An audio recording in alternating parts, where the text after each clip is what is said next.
দেখুন কি এক প্রেমের আত্মকাহিনী। প্রেমিক আর প্রেমিকার কি রোমাঞ্চ রে ভাই। প্রেমিকা তার প্রেমিককে মধুর সুরে বলছে, আচ্ছা তুমি কি আমাকে সত্যিই ভালোবাসো? বিশ্বাস না হলে তোমার পরীক্ষা করো।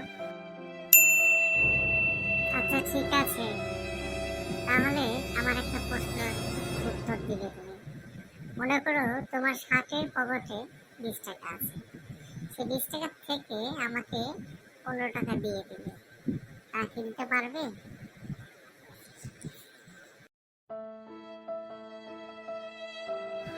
তখন প্রেমিক মনে মনে ভাবছে, আহা কি সমস্যা, আমার এই অতি মূল্যবান টাকা, এটার গুরুত্ব আজকে অনেকটাই বেশি।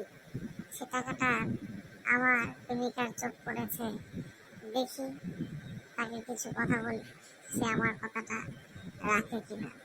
এই বলে প্রেমিক প্রেমিকাকে বলে উঠল, দেখো আমি এমনটাই ভেবেছিলাম, তোমার এত ছোট পরীক্ষার কথাটাই শোনো। সত্যি কথা বলতে তুমি যে বলেছো 15 টাকা আমি দিব কিনা, হ্যাঁ আমি 100 বার দিব, তুমি চাইলে আমি 100 বার তোমাকে দেব, কিন্তু তোমার কাছে একটা অনুরোধ, দেখো এই পরীক্ষার ডেটটা একটু পিছাইলে ভালো হয় আর কি আমার জন্য।